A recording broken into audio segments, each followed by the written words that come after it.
que ce CV soit visible, ça l'est encore plus. Et je vais vous expliquer pourquoi. Alors, donc Monster, rapidement promis, hein, je ne vais pas vous fasciner, c'est plus de 20 ans d'expérience, oui. Alors, Monster, en fait, c'est le pionnier, c'est le premier site d'emploi au monde. C'est un site américain qui a été créé en mode start-up dans un garage, à la Google et à la Facebook. Donc voilà, c'est intéressant de parler de ce site-là. Et puis, c'est des milliers d'offres sur le site, de nouvelles offres par mois partout en France, mais aussi dans plein d'autres pays. Par exemple, si vous voulez postuler pour un emploi au Québec, eh ben, vous pouvez postuler sur monster.ca, le Monster canadien. Voilà. C'est aussi une application mobile. Vous pouvez télécharger l'appli Monster et mettre votre CV, créer votre compte, et vous pouvez postuler en swipant, un peu comme Tinder pour ceux qui connaissent. Et Monster, c'est aussi un accompagnement sur les réseaux sociaux. Donc, on est sur LinkedIn, sur Twitter, sur Instagram, sur Facebook. Et franchement, ça vaut le coup d'y aller parce qu'on met plein de conseils. On postule, on poste, pardon, des articles RH. On fait des petits concours, on peut gagner des choses. Voilà, donc ça, c'est sympa aussi. Et puis, Monster, c'est un site, mais c'est aussi des humains. C'est des humains comme moi, comme l'équipe qui m'entoure. Et on est présent sur des salons, on va à votre rencontre. Par exemple, le salon de l'emploi à Paris, on y était la dernière fois. On regarde les CV en vrai, pas comme pas en digital, et voilà, on va à votre rencontre. Alors, donc les critères des recruteurs, donc c'est ça qui est la partie que je vais vous dévoiler aujourd'hui. Il faut savoir. Souvent, on se dit bon, j'ai postulé, j'ai pas de réponse, ou alors ça met du temps, c'est compliqué. Il faut savoir que les services RH sont très souvent sous-staffés. La moyenne, c'est 3 recruteurs ou moins par service RH. Et attention, quand je dis ça, je parle pas des PME. Je parle aussi des très grosses entreprises pour lesquelles on s'attend à ce qu'il y ait une énorme équipe RH qui est juste dédiée au recrutement. C'est pas forcément le cas. Donc la vie du recruteur, contrairement à ce qu'on peut penser, n'est pas toujours évidente. Et donc ça, c'est une première chose. Et la deuxième chose, c'est aussi le recruteur. En fait, vous, quand vous envoyez votre CV, vous allez penser que vous envoyez un service RH, mais pas forcément. Si c'est par exemple dans une PME ou une TPE, souvent, ça va être le dirigeant d'entreprise qui va regarder votre CV, ou carrément quelqu'un qui a un poste de commercial, ou qui a quelque chose qui n'a rien à voir ni avec le recrutement, ni avec l'emploi pour lequel vous postulez. Ça peut être un dirigeant d'entreprise qui cherche quelqu'un pour s'occuper de ses réseaux sociaux et qui va vous recruter. Vous êtes spécialiste des réseaux sociaux, mais lui, pas forcément. Donc ça, c'est vraiment quelque chose à prendre en considération aussi quand on fait son CV. 31 secondes. Alors, qu'est-ce que ça vous évoque, ça? J'imagine pas grand-chose. 31 secondes, c'est le temps moyen passé à la lecture d'un CV. Donc, quand on voit ça, on se dit, c'est pas beaucoup, 31 secondes. Et du coup, ça met vraiment l'accent sur le fait que, eh ben, il faut être bref, précis et concis. Et vraiment, ne pas s'étaler surtout si vous avez 20 ans d'expérience, pas la peine de mettre le premier job que vous avez eu chez McDo, même si vous étiez hyper efficace. Donc ça, c'est vraiment la chose qu'il faut retenir. S'il y a une chose à retenir de cette conférence, c'est bien ça. C'est qu'il faut être clair, concis, précis, parce que ça dure 31 secondes en moyenne. Alors, le scoop numéro 2 que je vais vous apprendre aujourd'hui, vous le savez sûrement, mais je vous le dis quand même, c'est que derrière les processus des recruteurs, il y a un robot. Alors, c'est pas celui-là, même s'il est super mignon, mais ça reste un robot quand même. Et en fait, votre CV, il va passer à la moulinette de ce robot. Ce robot, en fait, il est là pour aider, pour faciliter le travail des recruteurs. Donc, ça s'appelle, en anglais, c'est un ATS, ça s'appelle Application Tracking System. Et en fait, c'est un outil de gestion de candidature. Donc, en fait, tous les CV vont passer à la moulinette de ce robot. Et le robot, qu'est-ce qu'il va faire? Il va chercher des mots-clés qu'il y a dans votre CV et qu'il y a dans l'annonce correspondante.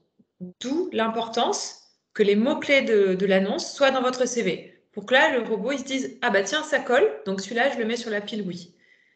S'il y a des éléments qui bloquent, il va aller sur l'appui de non. Je vais vous expliquer quels sont les éléments qui peuvent bloquer, le robot et lui faire croire que vous n'êtes pas bon pour le poste. Alors, donc voilà, la lisibilité, c'est les deux critères principaux, la lisibilité et les mots-clés. Alors, la lisibilité, c'est ce que je vous disais, ça, c'est le design de votre CV. On va en parler beaucoup plus amplement, mais en gros, c'est le robot, lui, il s'en fiche de voir s'il y a plein de jolies images, il y a des petits blocs, des petits ronds partout, même si c'est joli. Pour lui, en fait, ça va être autant d'éléments qui vont l'empêcher de lire ce qu'il y a dans votre CV. Et la deuxième chose, c'est ce que je vous disais, c'est les mots-clés. Il va retrouver, par exemple, par rapport à l'annonce, lui, qu'il a en face, sur laquelle il doit faire matcher votre CV, il va montrer qu'il y a marqué technico-commercial, pardon, anglais, mobile. S'il y a ces 3 mots qui se retrouvent dans votre CV, c'est bon pour vous, le CV va se retrouver dans la pile, oui.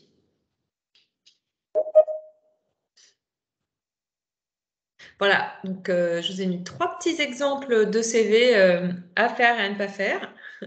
Alors, bon, celui de gauche, moi, je le trouve, à part qu'il y a un bloc qui est un petit peu de travers, je le trouve pas forcément, il est pas mal, mais il y a trop de choses. Il y a trop de couleurs, les titres sont penchés, alors on peut se dire que ça fait design, ça fait sympa, ça va attirer l'œil, mais ça n'est pas bon. Celui du milieu, vous l'aurez compris, il a beaucoup trop d'éléments, il est trop chargé, il y a trop de blocs également, et il ne va pas passer non plus pour le robot.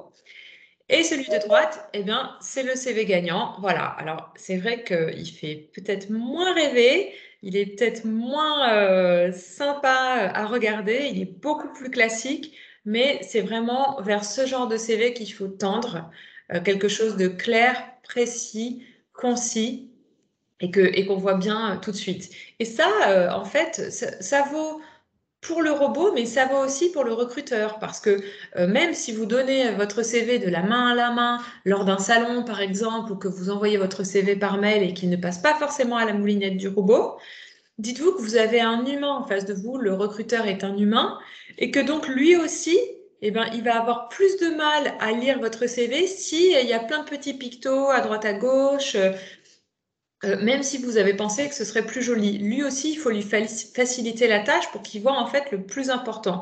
Le plus important, c'est vos compétences et qu'il comprenne tout de suite que les compétences que vous avez, elles sont parfaites pour le poste pour lequel vous postulez. Voilà, donc on peut être tenté, par exemple, de mettre les logos des entreprises pour lesquelles on a travaillé ou des choses comme ça. Ça peut être joli, mais ça n'est pas intéressant ni pour le robot ni pour le recruteur. Pareil, quand vous mettez des données chiffrées, on peut le voir sur le CV du milieu, vous n'êtes pas obligé de les mettre dans des petits graphiques, vous pouvez juste les écrire.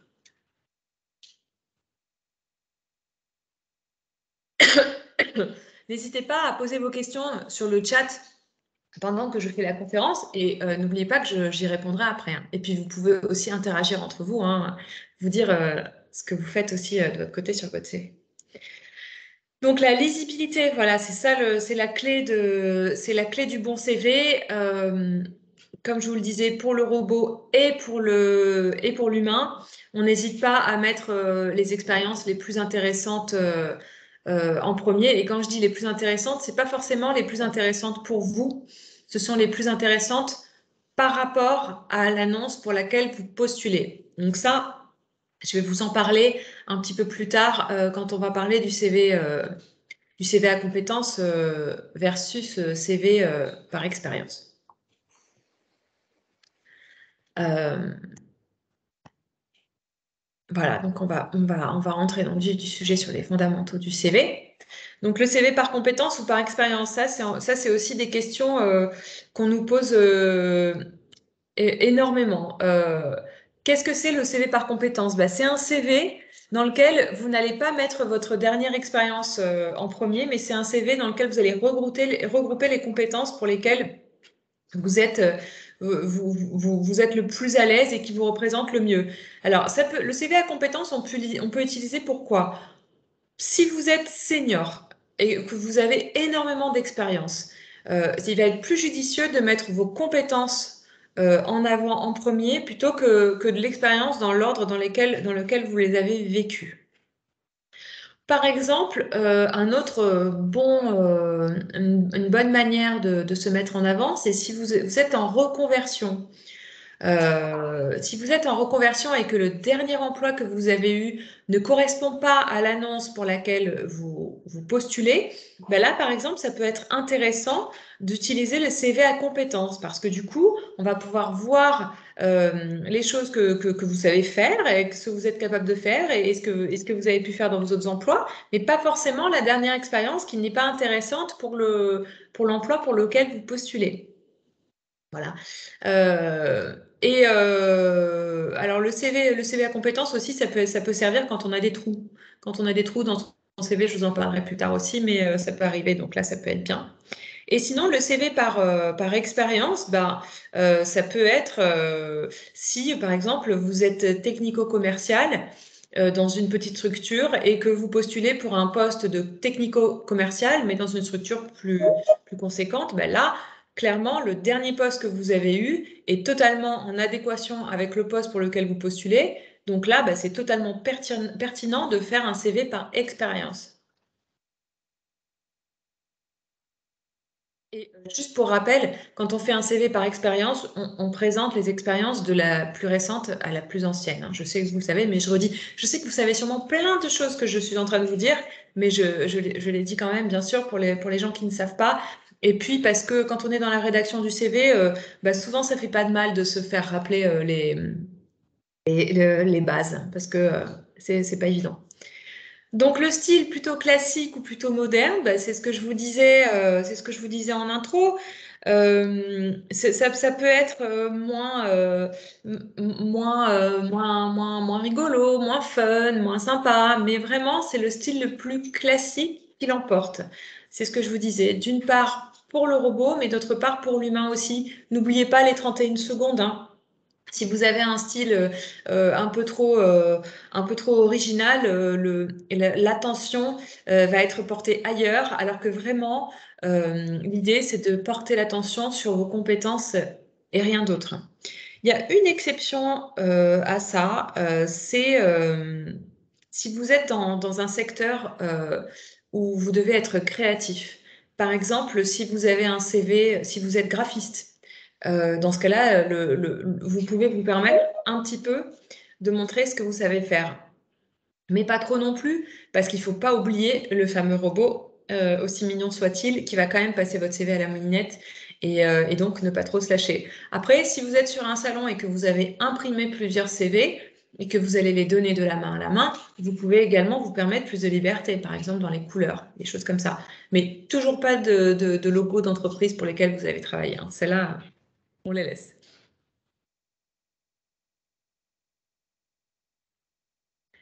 Alors, pourquoi personnaliser son CV? Bon, ça c'est vraiment aussi quelque chose qui est très très important. Et je vous ai mis là l'exemple de la carte de vœux, enfin plutôt du SMS de vœux qu'on reçoit tous à la nouvelle année.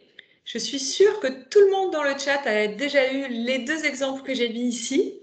Le SMS de gauche, on voit très bien que c'est un envoi groupé qui n'a pas nécessité vraiment beaucoup d'efforts.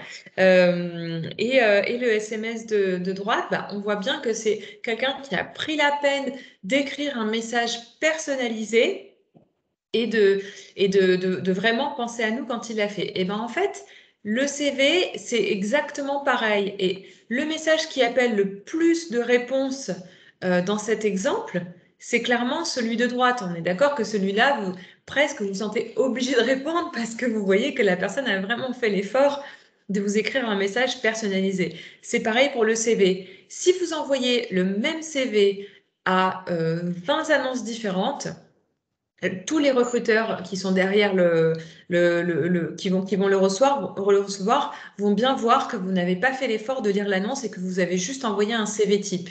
Alors, ne vous inquiétez pas, je ne vais pas vous dire de modifier votre CV à chaque envoi.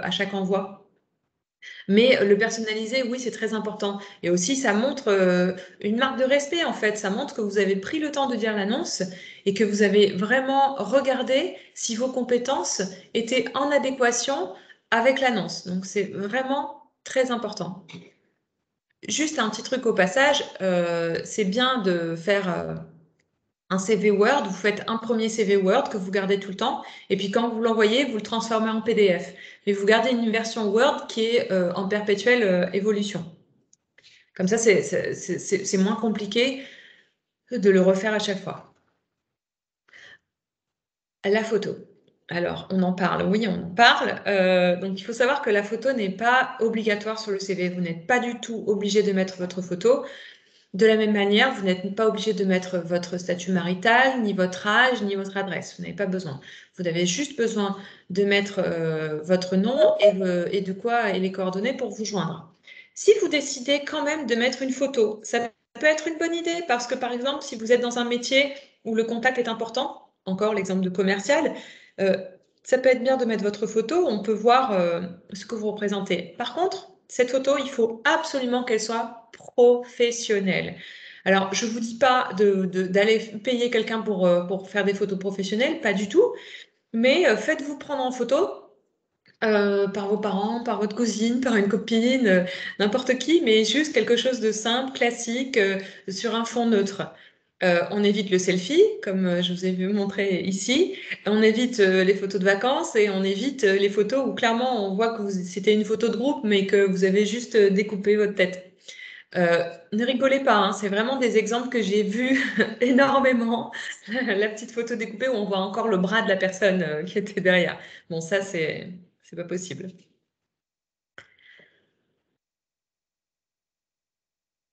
Alors, la longueur du CV.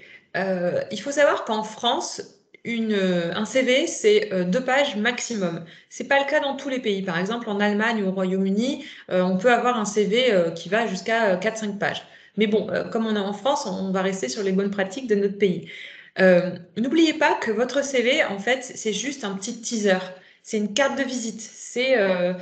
On va dire en quelques lignes euh, qui vous êtes, ce que vous avez fait, et c'est en fait ce CV, il va servir à susciter l'intérêt et à donner envie à la personne qui va le recevoir de vous rencontrer, hein, parce que n'oubliez pas quand même que le CV, le but du CV, c'est l'entretien d'embauche. Donc, 2 pages maximum quand on a un profil senior, 1 page quand on est jeune diplômé.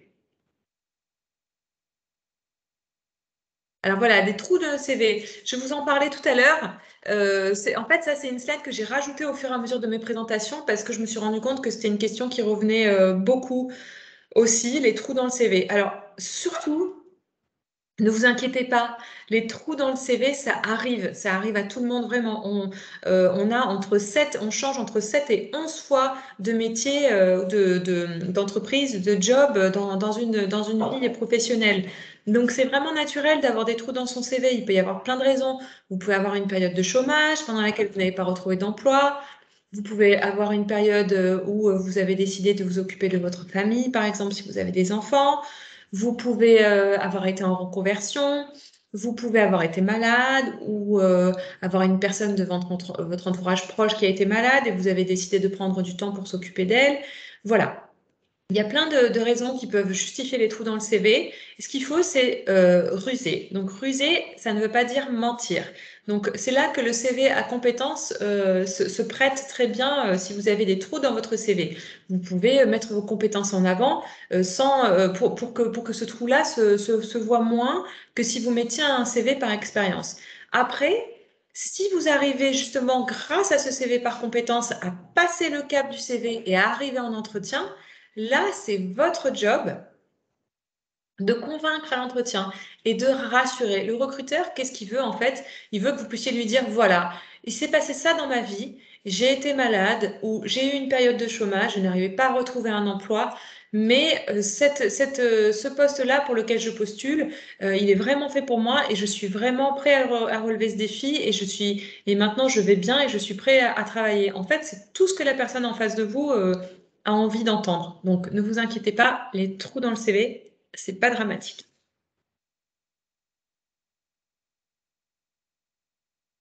Alors voilà, là, je vous ai rajouté une petite slide sur le RQTH parce que ça concerne beaucoup de gens et on n'en parle pas souvent et c'est un petit rappel comme ça. Le RQTH, donc c'est la reconnaissance de qualité de travailleur handicapé. Souvent, les personnes qui ont cette reconnaissance n'osent pas le mettre sur leur CV. C'est juste une petite parenthèse que je fais ici. Faites-le, mettez-le en avant parce que déjà, il y a pas de honte à avoir. Il y a plein de handicaps, des handicaps qui se voient, d'autres qui ne se voient pas. Et puis, ça peut vous faire gagner du temps aussi. Par exemple, si vous ne pouvez pas, par exemple, monter des marches, mais que vous postulez dans une entreprise qui n'est pas handi-accueillante, eh ben, ça vous permettra de ne pas passer un entretien pour rien. Ça, c'est une des choses. Et puis, l'autre chose qu'il faut savoir, c'est que les entreprises, à partir de 20 salariés, elles ont une obligation d'avoir au moins 6% de travailleurs RQTH. Donc, il y a plein d'entreprises qui font plein de choses pour pouvoir attirer des candidats dans cette situation dans leurs entreprises. Donc voilà, c'est toujours c'est c'est une bonne chose de le rajouter sur son CV.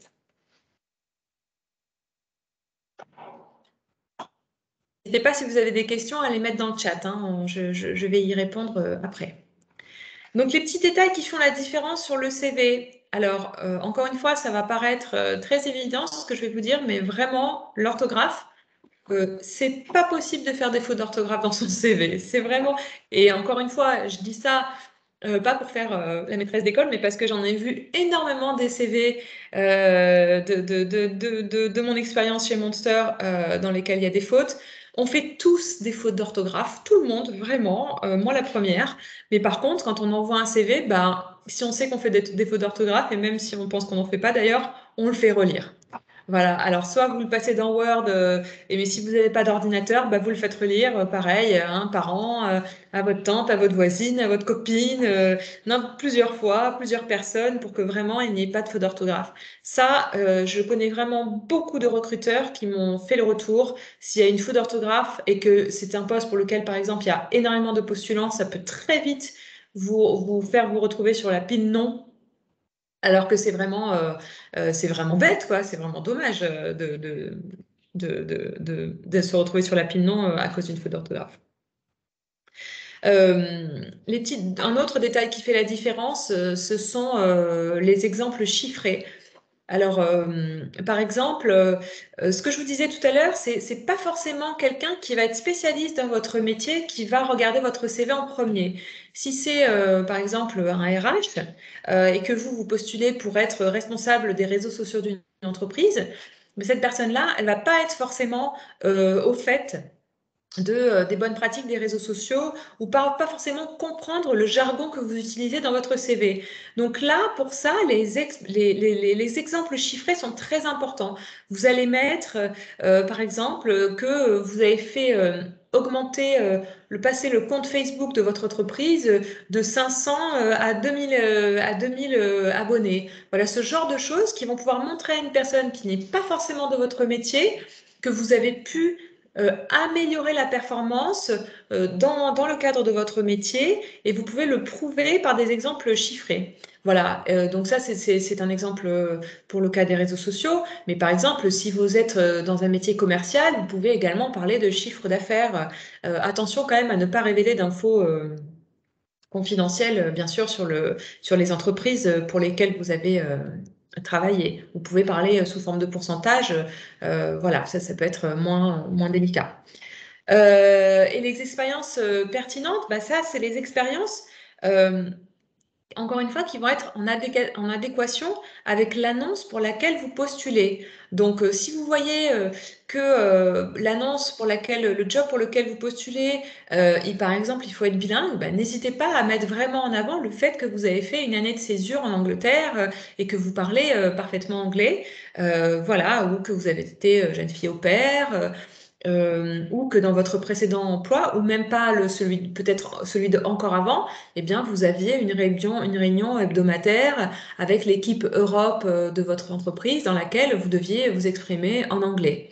Voilà, encore une fois, n'oubliez pas qu'il faut arriver à ce que votre CV et l'annonce soient en parfaite adéquation pour que votre candidature ressorte. excusez-moi. Une autre chose qui est importante et qui est bien à mettre dans le CV, mais pas toujours, c'est les centres d'intérêt. Alors, s'il vous plaît, ne mettez pas que vous aimez le cinéma et les voyages. Moi aussi, j'aime bien le cinéma et les voyages. Je suis sûre que tout le monde, toutes les personnes présentes dans la conférence aujourd'hui adorent le cinéma et les voyages. Mais qu'est-ce que ça va dire sur vous? Ben, en dehors du fait que vous êtes à peu près comme tout le monde, ça va pas nous apprendre grand-chose de supplémentaire. Donc, ça vaut pour la cuisine aussi. Donc ça, on peut se passer de le mettre. Par contre, n'hésitez pas à mettre en avant des choses qui vous caractérisent et qui sont vraiment propres à vous. Par exemple, si vous faites partie d'une équipe de sport, vous faites partie de votre club de foot local ou quelque chose comme ça, ben ça peut être intéressant parce que ça peut dire que ça peut montrer à un recruteur que vous avez déjà que vous êtes assidu, que vous participez à une activité régulièrement, que vous avez par exemple l'esprit d'équipe. Ça, ce sont autant de qualités que vous pouvez mettre en avant. Ou alors, si vous êtes bénévole, par exemple, vous participez à la distribution de repas des Restos du Cœur dans votre ville une fois par mois, bah, là aussi, ça montre que vous avez de l'empathie, ça montre que vous êtes capable d'organiser un événement, voilà, aller chercher tel ou tel matériel, communiquer avec les gens, voilà. N'hésitez pas à aller essayer chercher vraiment des choses qui vous caractérisent. N'essayez pas de rentrer dans le moule. C'est ça que j'essaie de vous dire, c'est quand on dit le cinéma et la cuisine et les voyages, ça c'est être comme tout le monde. Si votre passion, c'est les mangas japonais des années 70, mettez-le, parce que ça montre que vous êtes une personne singulière.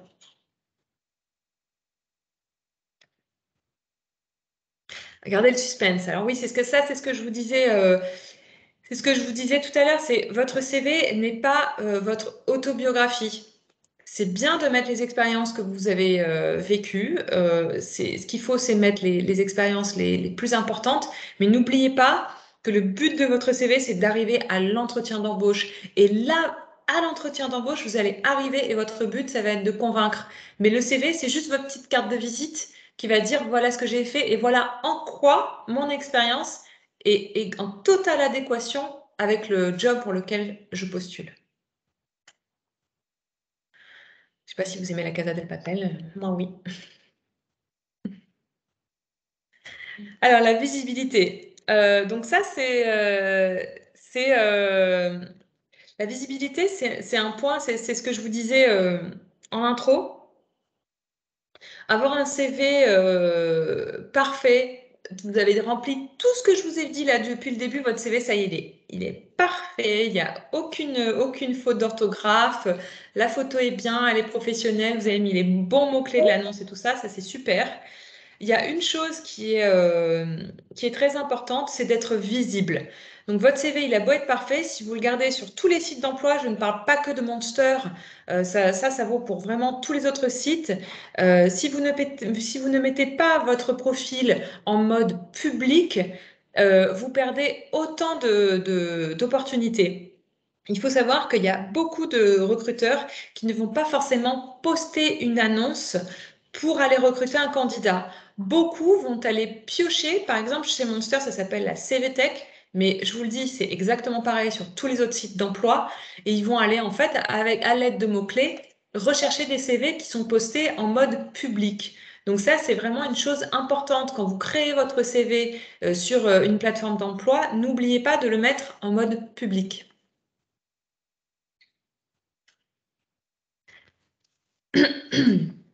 Alors là, pareil, je vais parler de votre visibilité à vous. Donc j'ai choisi la Réunion. Hein, si on a des Réunionnais parmi nous, je les salue. Ce qui est important, c'est de ne pas oublier pardon, qu'on est à une époque digitale.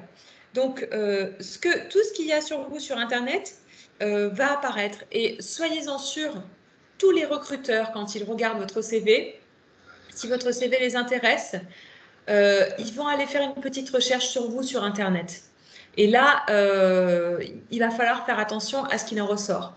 Alors déjà, la première chose, c'est si par exemple le recruteur va sur votre profil LinkedIn et qu'il se rend compte que les expériences que vous avez mises sur votre CV ne correspondent pas à ce qu'il y a sur votre profil, bon, bah, ça peut être un point bloquant. C'est pas critique, mais quand même, ça peut être bien si c'est en adéquation. Je crois qu'il y a quelqu'un qui a laissé son micro et du coup, on entend un petit écho. Du coup, donc ça, c'est une chose importante. Et une autre chose, c'est vous êtes tous sur les réseaux sociaux, on s'en doute bien. Par contre, gardez vos photos de vacances pour. Je sais que vous savez tous comment mettre un profil en privé ou en public, hein.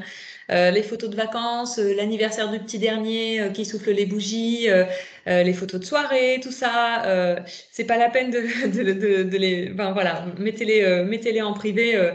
Ça fait plus sérieux. Et vraiment, ne vous dites pas qu'on va pas aller taper votre nom dans Google. Tout le monde le fait.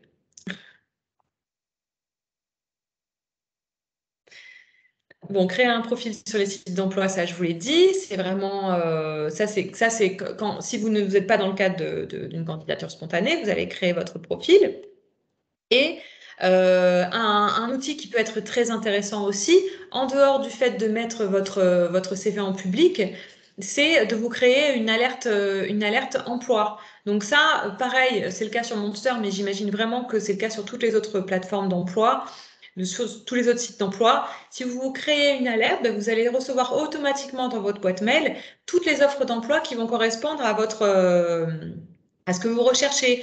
Alors, je me doute bien que vous n'êtes pas forcément en train de chercher un seul poste. Plusieurs personnes vont pouvoir postuler pour plusieurs jobs différents, surtout si vous êtes jeune diplômé. Donc, ce que vous pouvez faire, c'est vous créer plusieurs comptes. N'hésitez pas à en créer plusieurs et comme ça, vous créez différentes alertes et vous les recevez toutes dans votre boîte mail. Quand même, ça fait gagner beaucoup de temps parce que on sait qu'une recherche d'emploi, en dehors de la création du CV, c'est très chronophage, ça prend du temps. Pour moi, chercher un emploi, c'est un job à plein temps. Donc ça, c'est des petits trucs qui sont bons à savoir et qui sont bons à faire. Ah bah ça, je vous l'ai déjà dit, j'avais zappé la slide, mais voilà. Je vous le redis, ne mettez pas les photos de soirée en public sur Facebook. Faites-vous connaître. Donc ça, c'est une autre partie des actions qu'on peut mener quand on recherche un emploi. Les candidatures spontanées, alors ça marche pas toujours de manière instantanée. C'est-à-dire que la plupart du temps, vous n'allez pas recevoir de réponse immédiate à une candidature spontanée.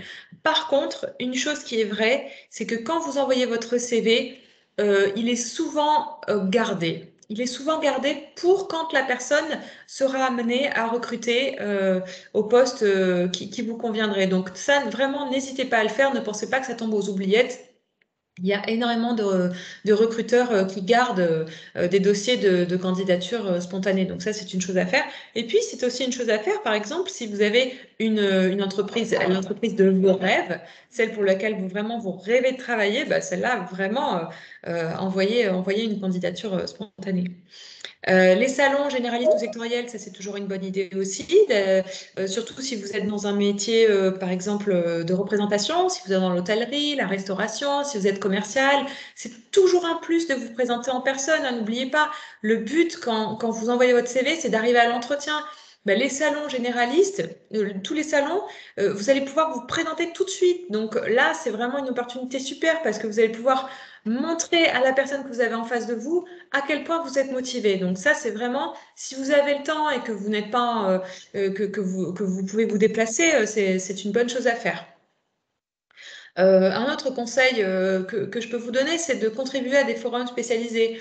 Donc ça, c'est si vous êtes dans une branche en particulier, ça peut être intéressant de partager des articles sur le secteur, aller sur LinkedIn, partager des choses, contribuer à montrer que vous vous tenez au courant de ce qui se passe dans votre branche. Ça montre aussi, justement, quand le recruteur va aller sur Google taper votre nom et qu'il va voir que vous êtes actif sur LinkedIn et que vous vous tenez au courant de ce qui se passe dans votre secteur, ça montre aussi que vous êtes impliqué dans votre recherche d'emploi.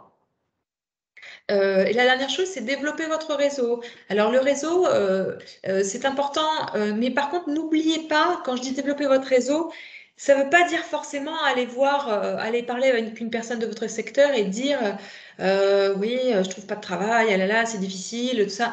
Je dis pas qu'il faut mentir, mais je dis n'hésitez pas à montrer à vos pairs ce que vous pouvez apporter à une entreprise. Vous, en tant que candidat, vous avez plein de choses à apporter à une entreprise et c'est à vous de les montrer. Et quand je dis développer votre réseau, c'est ça, c'est aller dire, ben voilà, moi je sais faire ça, ça, ça, ça, ça, j'ai appris tout ça, j'aimerais bien apprendre ça aussi et ça, je peux vous le proposer. Donc c'est dans ce sens-là que développer le réseau, ça peut être intéressant.